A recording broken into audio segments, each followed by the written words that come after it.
The Christianization of Scandinavia, unfolding from the late 8th through the 12th century, marked a transformative period in the region's history. This gradual process began as Christian missionaries from the British Isles and the Frankish Empire ventured into pagan territories, where the old gods reigned supreme.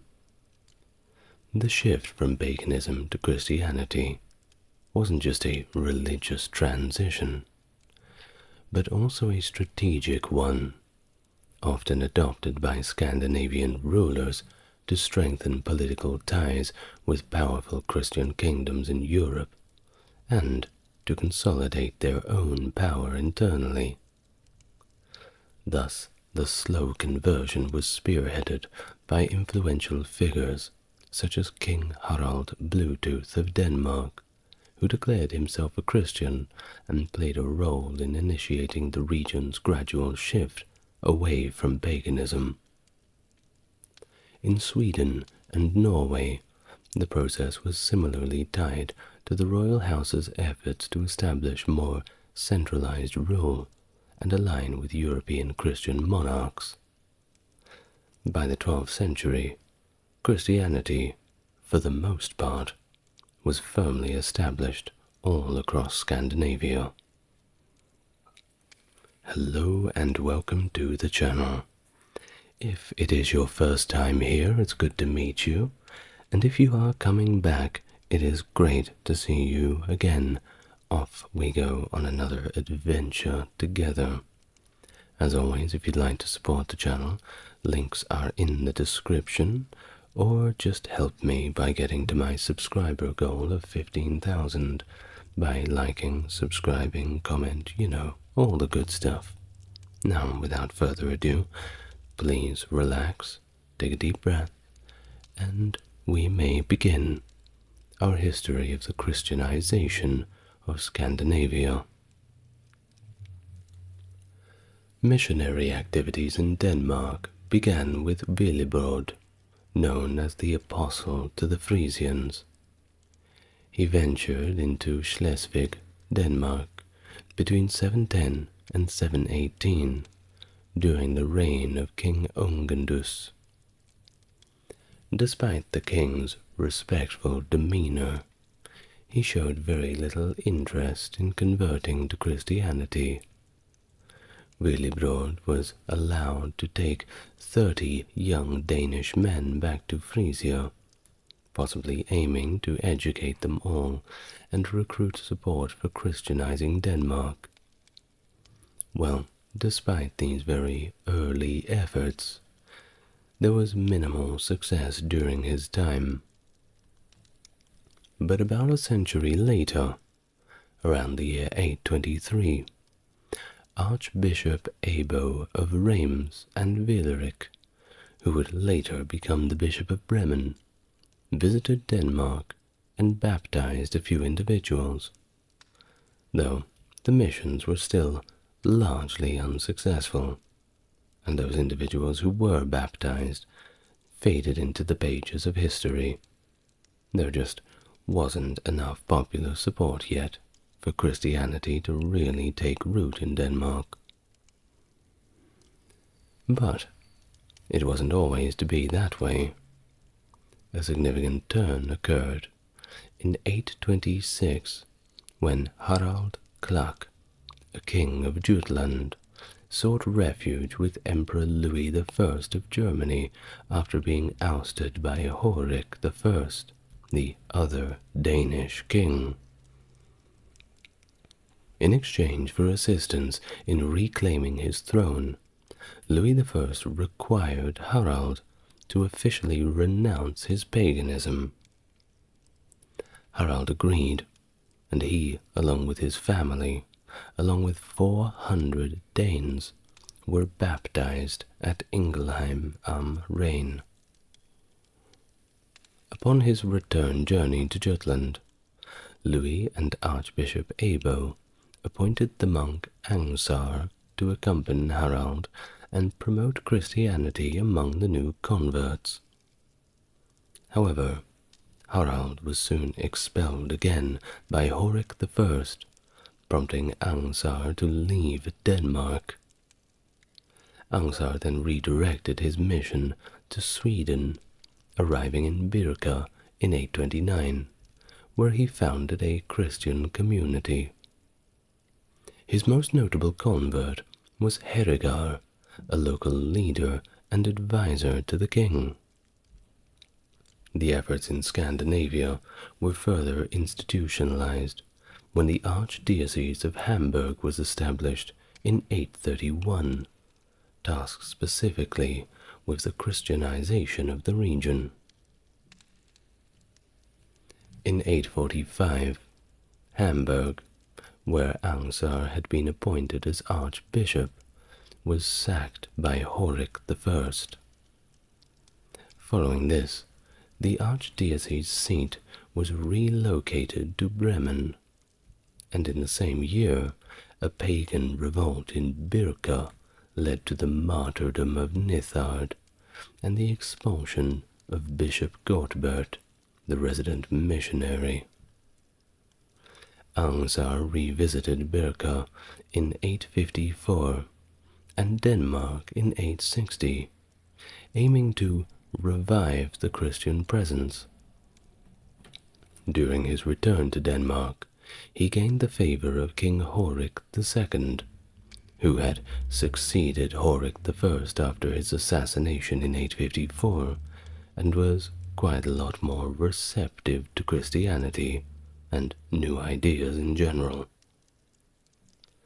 Securing land in Hebede for the construction of the first Christian chapel, they moved to convert as many Scandinavians as possible. Subsequently, a second church was established to facilitate this in the vital trading town of Ribe on the west coast of Denmark. By 948, southern Denmark became a diocese, with its seat in Ribe, under the Archdiocese of Hamburg-Bremen.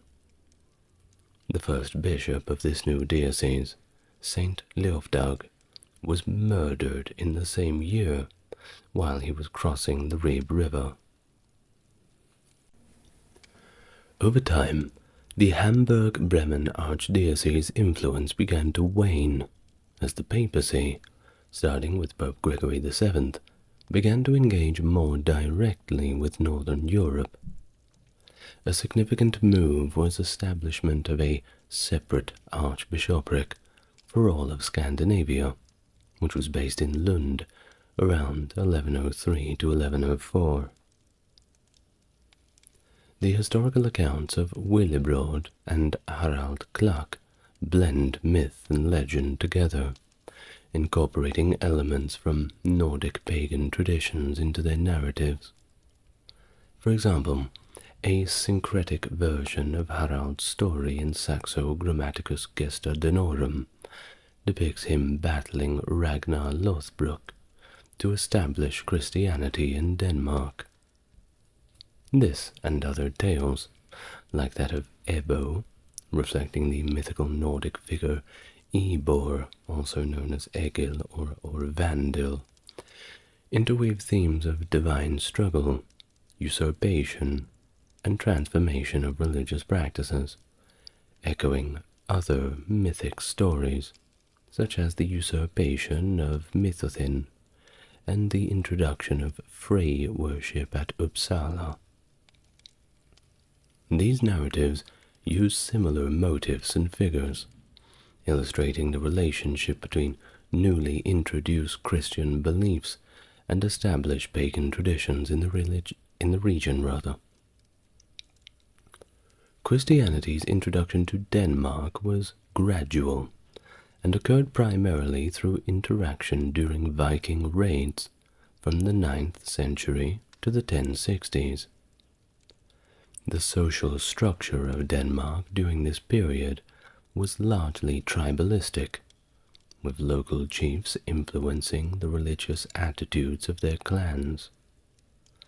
The interactions with Christian captives taken during Viking expeditions introduced many Danes to Christianity for the very first time.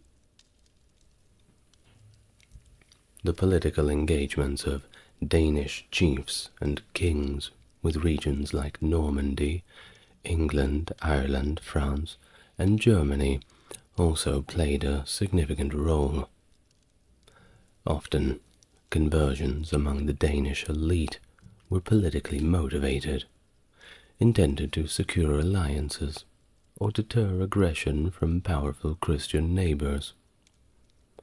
Notably, the conversion of a chief or a king frequently precipitated mass conversions among their followers. I mean, when in Rome.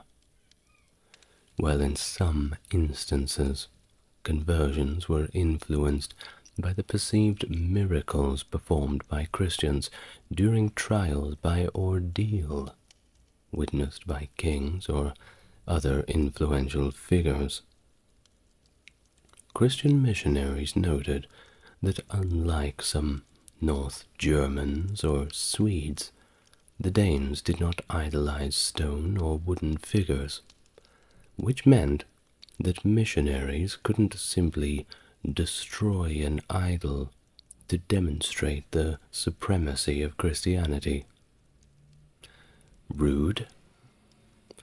Well, significant religious and assembly sites such as Viborg, Lere, Lund, and Odense, often located at sacred springs, majestic beech groves, or hilltops, were targeted by missionaries who requested permission to erect chapels at these sites.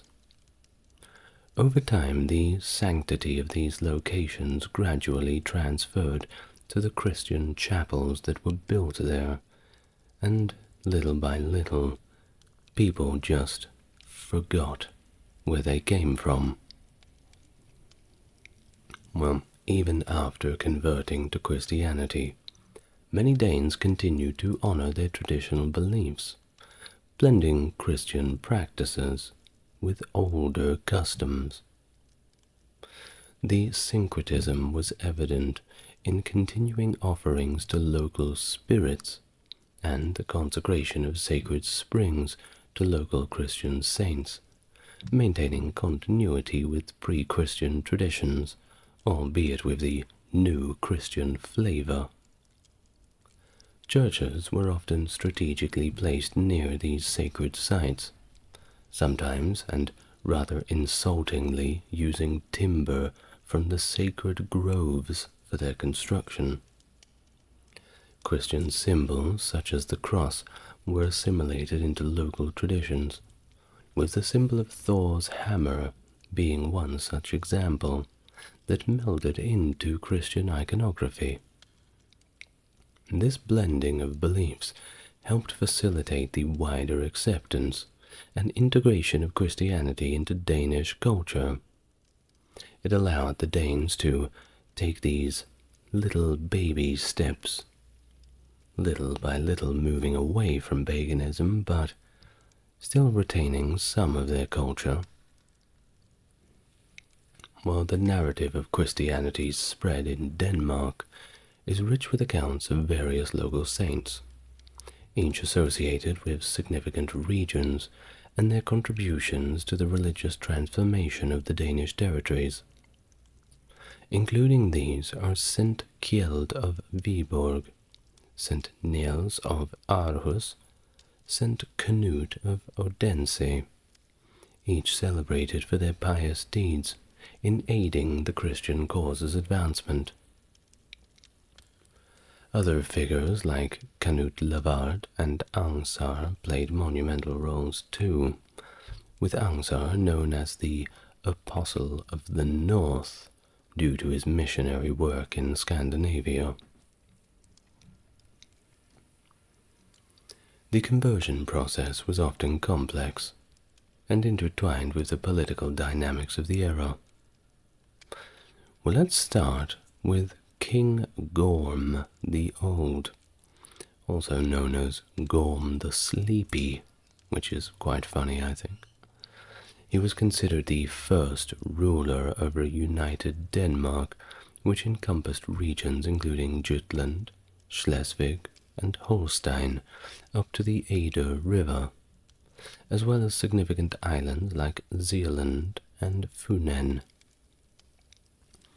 Although described as staunchly pagan, his wife, King Thera, was more accommodating of Christians, which allowed for a greater acceptance of Christian missionaries and their teachings. Their burial site at Jelling is famously marked by rune stones, and is known for blending pagan and Christian symbols together, indicative of the transitional religious landscape of the time.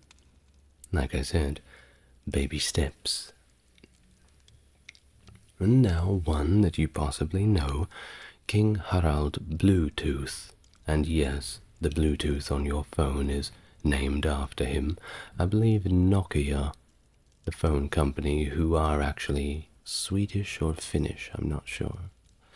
But they had named the system after King Harald Bluetooth, so there's your trivia for you.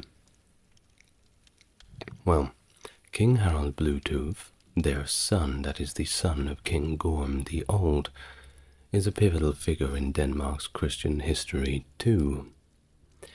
He declared on the Jelling stone that he had converted all of the Danes to Christianity, marking a significant shift in the religious alignment of the country. Now this claim is supported by the Sumsun disc, which hints at Christian faith through the inscribed symbols on it, a nice artifact that leads us to these conclusions. Thus, Harald's conversion is credited to a miraculous event that involved the Frisian monk, one named Poppo, who reportedly held a heated iron without sustaining any injury, demonstrating the power of the Christian god to the Danish king. While the political ramifications of Harald's conversion were of course significant, it is believed that his baptism, witnessed by Emperor Otto the Great of the Holy Roman Empire, it's Otto the First, by the way, was as much a political maneuver as it was a spiritual revelation, securing an alliance that was beneficial against regional threats, and perhaps a little bit of confirmation bias when one is observing the miracle. Little dose of that certainly greases the wheels. Well, this conversion, regardless of its methods, prompted Harald to move the royal seat from Jelling back to Roskilde, symbolizing a shift not only in spiritual, but also in temporal power, aligning more closely with the Christian kingdoms of Europe. Additionally, the Christianization of Denmark was not without resistance and setbacks. Harald's predecessor, Harald Klak, was baptized during his exile in an effort to garner support from Christian rulers, although his influence on the Christianization of Denmark upon his supposed return still remains a matter of debate.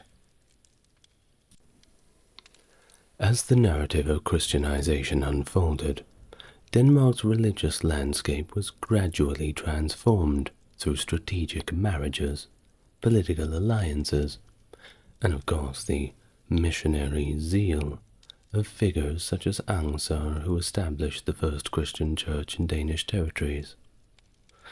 This integration of Christian practices took place alongside the existing pagan traditions, and to this day reflects a syncretism that characterizes the early medieval roots.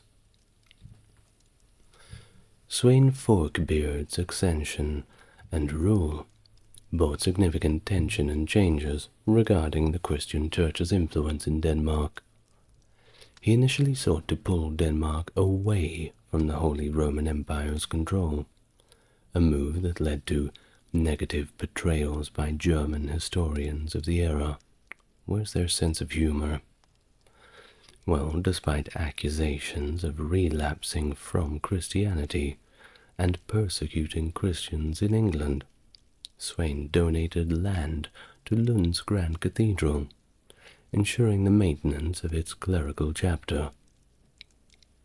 His actions in England, including the destruction of churches, were part of his military campaigns after the St. Brice's Day massacre, where Danes were slaughtered on orders from King Aethelred.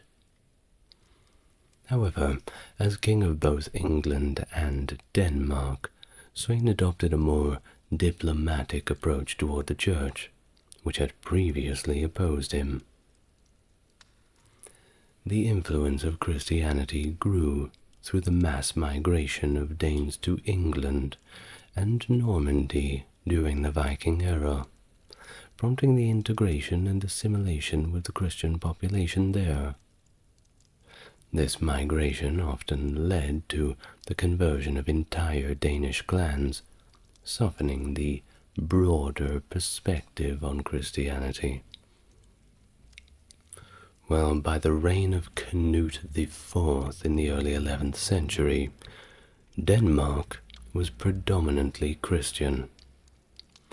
Canute IV, later sanctified as Saint Canute, strongly advocated for Christian institutions and the imposition of tithes to support ecclesiastical development, a stance that eventually led to his assassination in 1086, inside St. Alban's Church.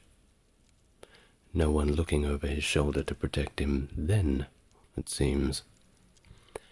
While this event was spurred by widespread resistance to the new taxes and ecclesiastical laws, which were seen as foreign impositions and were enacted without the traditional consent of the regional assemblies.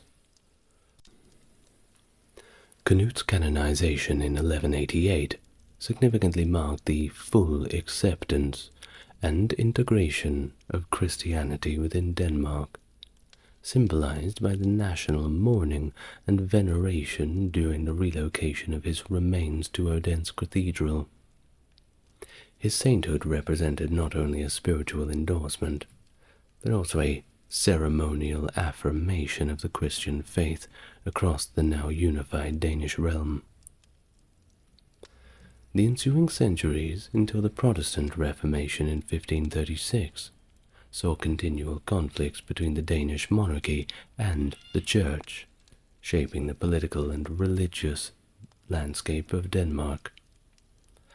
This period highlighted the ongoing struggle for supremacy between secular and clerical authorities, culminating in the establishment of Lutheranism as the state religion under the Danish monarch, fundamentally redefining the church-state relationship in Denmark thereafter. Well, moving on from Denmark, we go a little bit north. Christianity's entry into Norway saw a series of concerted efforts and conflicts, beginning with King Håkon the Good in the 10th century. Raised in England, Håkon brought Christian influences back to Normandy, but his attempts to promote the new faith met with resistance and limited success. His successor, King Harald Greyhide, continued the Christian cause by destroying pagan temples, though he did not actively engage in promoting Christianity among the populace.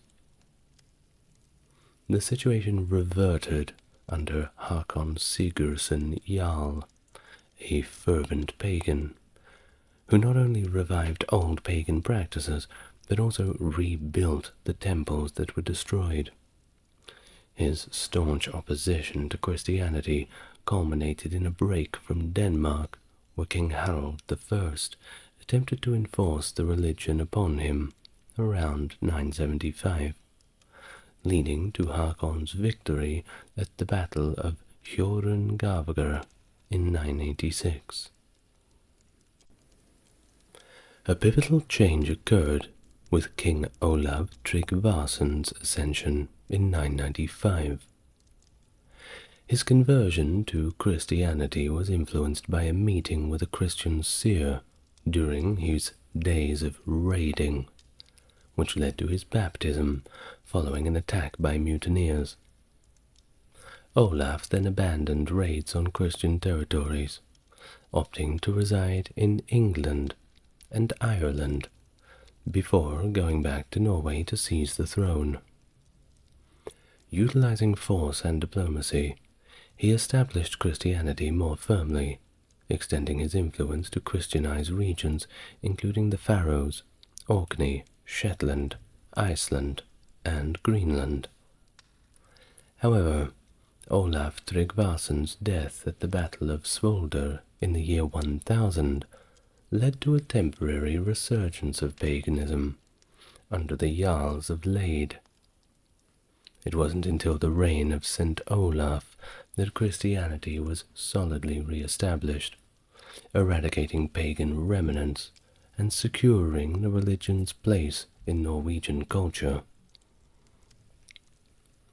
The ecclesiastical structure of Norway was further shaped during the visit of Nicholas Breakspear, who was later Pope Adrian IV, quite a drastic name change, from 1152 to 1154, who organized the church hierarchy and established a Norwegian diocese at Nidaros, officially recognized by a papal bull on the 30th of November 1154. Despite these advancements, the presence of runic inscriptions from the 13th century in the merchant town of Bergen suggests a lingering coexistence of pagan and Christian practices, which referenced still made to Norse mythological figures such as Valkyries, indicating a rather slow and very complex integration of Christian beliefs into Norwegian society. Now, a stone's throw away, we find ourselves in Sweden. Well, the journey of Christianity into Sweden began with Angsar's mission in 830, initiated at the invitation of the Swedish king Bjorn. Angsar established a church in Birka, but garnered minimal interest from the Swedes. It wasn't until a century later that Uni, the Archbishop of Hamburg, made a second unsuccessful attempt. By the 10th century, English missionaries had begun to make some headway in Västergötland. Emerging archaeological evidence suggests that the presence of Christians in Gotland as early as the 9th century, indicating that Christianity likely spread from the southwest to the north of the region. Olaf Skotkonung, who rose to the Swedish throne in the 990s and was Sweden's first Christian king, opted for a policy of religious tolerance rather than enforcing Christianity through force in Uppland. His weaker position likely influenced this decision, but he founded an episcopal see at Skara, close to his stronghold at Huseby, around the year 1000. Later, in the 1060s, another bishopric was set up in Sigtuna by King Stenkil, as documented by Adam of Bremen. This seat was relocated to Gamla Uppsala between 1134 and 1140, signifying a shift that likely represented both the symbolic defeat of resistance to Christianity in Uppland and the significance of Uppsala as a royal and religious center. Uppsala's prominence was further cemented in 1164, when it was established as an archdiocese for Sweden by papal decree. A dramatic episode in the clash between old pagan practices and emerging Christian norms occurred in the 1080s, involving kings Inge the Elder and Blot Sweyn. This conflict detailed in the Orkneyinga saga and the Hervara saga culminated in Inga ending traditional sacrifices at Uppsala, leading to his temporary exile and Blotswain's brief reign. Inge's dramatic return involves setting fire to Blotswain's hall. Blotswain, of course, was inside, and, well, he did not make it out. Although Inge is credited with completing the Christianization of Sweden, subsequent sagas suggest that he struggled to consolidate power, contending with another pagan leader, Eric of Good Harvests. Now, it's been suggested that the fluctuation between paganism and Christianity in Sweden during the 11th century was actually quite typical of major ideological shifts, and it implies a deep-rooted cultural transition rather than a swift change. This theory suggests that King Inge the Elder's ability to assert his Christian authority heavily depended on popular support, which of course was tested in conflicts like the Norwegian invasion led by Magnus Barefoot. Well, despite the official Christianization of Sweden by the end of the 12th century, remnants of paganism persisted, as evidenced by King Sigurd's crusade against the pagan practices in Småland in the early 12th century. In fact, King Sigmund's epithet was King Sigmund the Crusader, so you can see how he made the crusade 100% of his personality. Well, archaeological findings, such as those at Lövön near Stockholm, highlight the protracted and gradual nature of Christianization, revealing a complex and drawn-out process spanning 150 years before the populace had fully embraced Christianity. But, eventually, I suppose they were born again Christians, if you could say such a thing. Well, what about Iceland? Because that's important too, right? Well, let's go across the sea and visit our friends over there. Rather interesting country. Well, from 980 AD, several missionaries made the brave journey to Iceland, the earliest being Thorvald Konradsson, an Icelander educated abroad, and his companion, a Saxon bishop named Friedrich. While details about Friedrich remain scant, he is credited with baptizing Thorvald. Their mission only saw modest success, however. Thorvald's immediate family did convert, but broader efforts to convert the Icelandic population were met with hostility and, frankly, mockery, particularly at the Althing, where they faced scorn and derision. Uninvited guests, I suppose. Well, this culminated in Thorvald committing violence. He was not happy, and he ended up killing 2 of his opponents. Following the conflicts, he thought it was probably best to depart Iceland, so he did in 986, for an expedition in Eastern Europe, where he soon died. Under the reign of Olaf Tryggvason, who had become king of Norway, there was a renewed and more rigorous effort to Christianize Iceland. Olaf dispatched Stefnir Thorgilsson, an Icelander, to encourage conversion among his compatriots.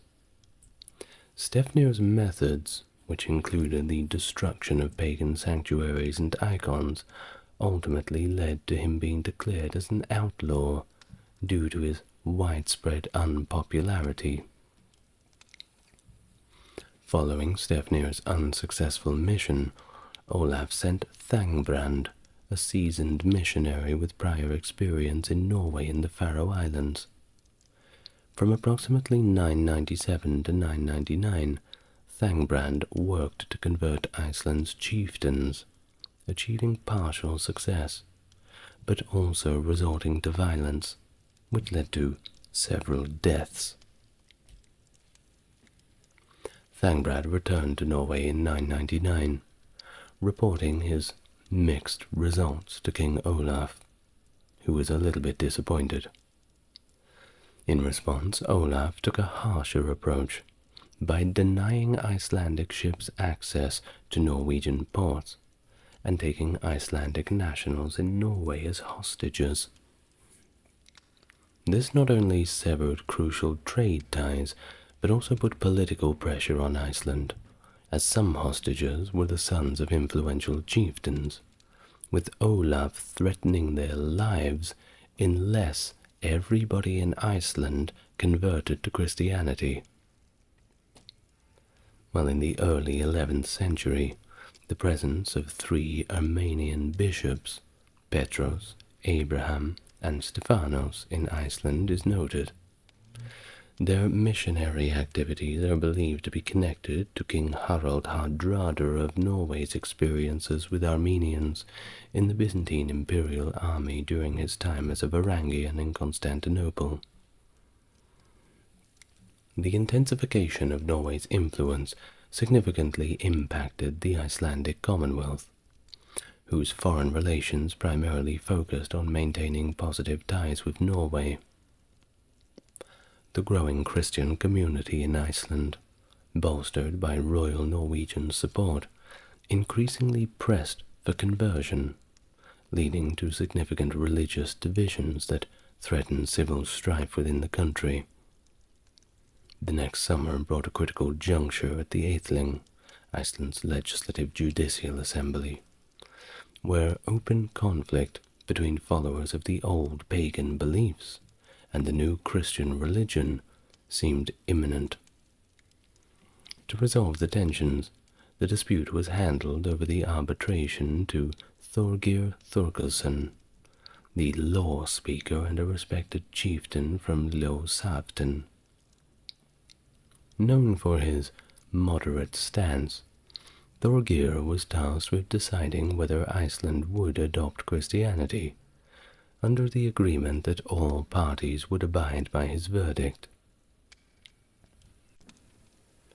After spending a full day and night, reportedly cloaked in a fur blanket in contemplation, Thorgir delivered his decision. He declared that Iceland would convert to Christianity, but allowed for the retention of certain pagan practices. Specifically, the new Christian law would tolerate the eating of horse meat and the exposure of infants, practices deeply ingrained in Icelandic tradition, yet contrary to Christian teachings. Pope Gregory III had prohibited the consumption of horse meat in 732 due to its pagan associations, and infanticide, while historically practiced widely, was opposed by Christian doctrine. Thorgir himself, originally a pagan priest, is said to have demonstrated his commitment to Christianity by throwing his old pagan idols into the waterfall of the gods. However, this aspect of the story is a later fabrication. It is not mentioned in the contemporary accounts, which detail Thorgir's pivotal role in Christianization of Ireland, without reference to such dramatic gestures.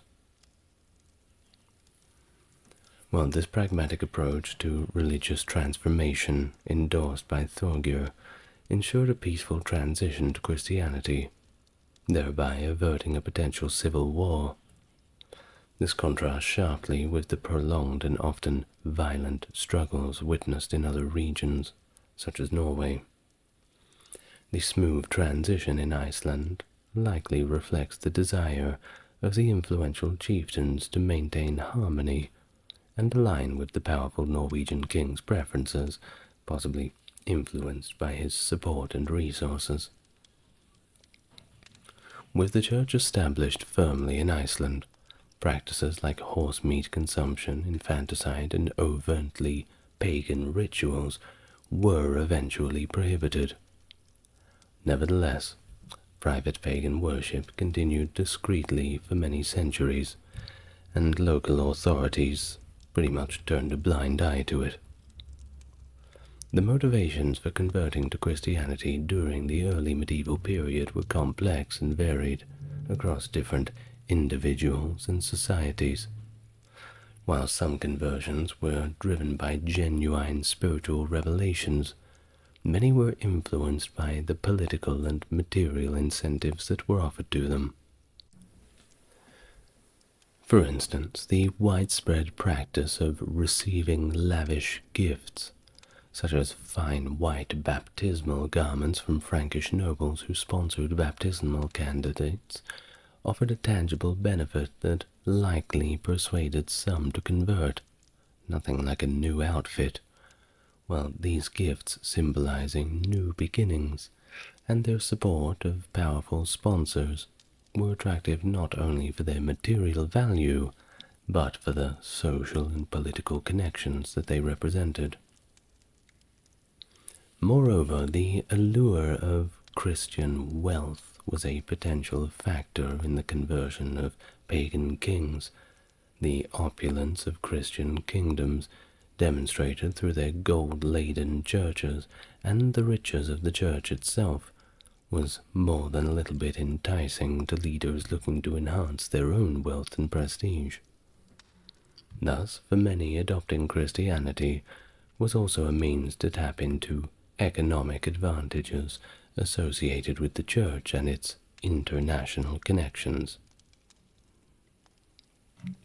These pragmatic approaches to conversion show the multifaceted nature of the spread of Christianity, where political, spiritual, and economics often intersected.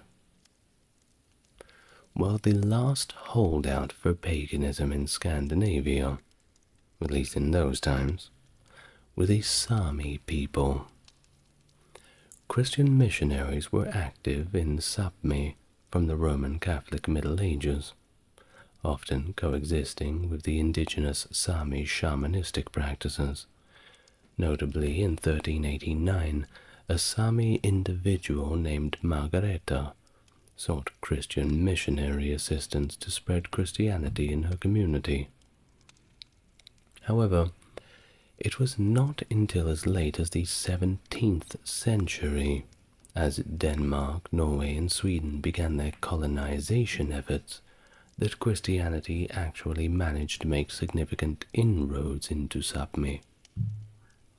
The process often involved coercion, particularly in Denmark, Norway, where practicing the Sami religion was equated with witchcraft and therefore punishable by death.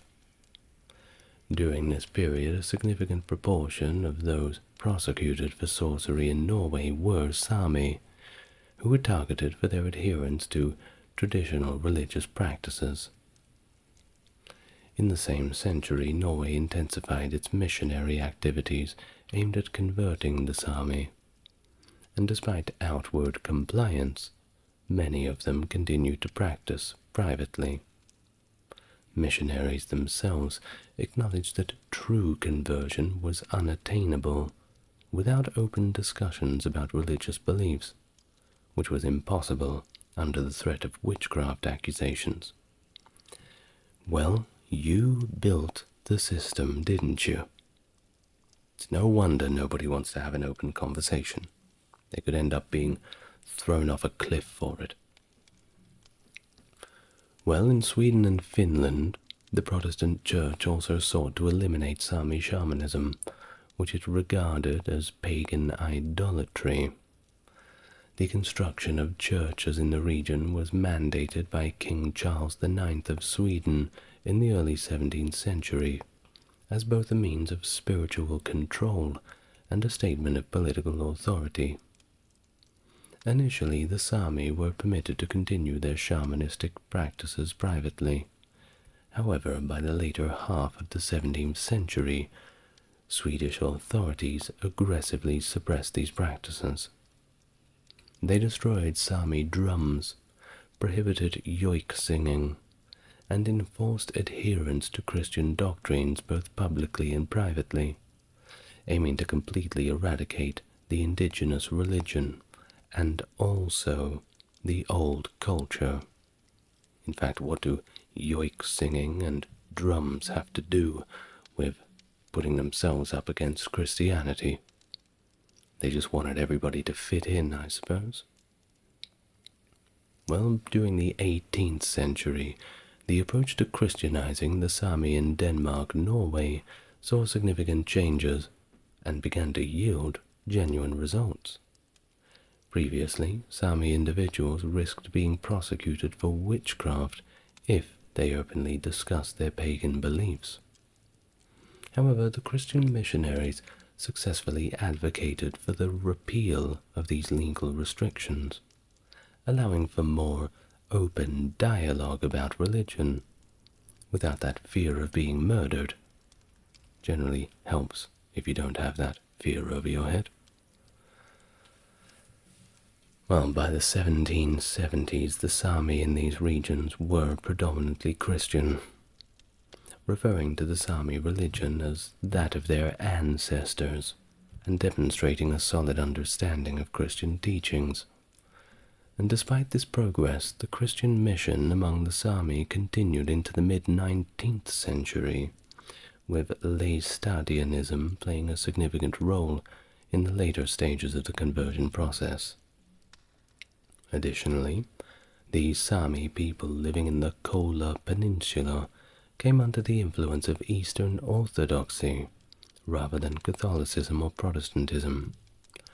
Why, do you say? Well, it was mainly because of the region's historical association with Novgorodian and later Russian expansion, which brought a different kind of Christian tradition to the easternmost Sami tribes. Of course, nowadays if you go to Norway, Sweden, Denmark, you'll find metalheads everywhere wearing hammers of Thor, Amon Amarth t-shirts, all that sort of thing.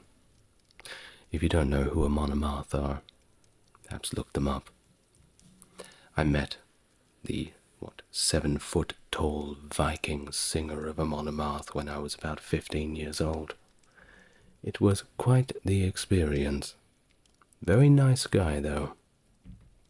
Well, thank you very much for listening.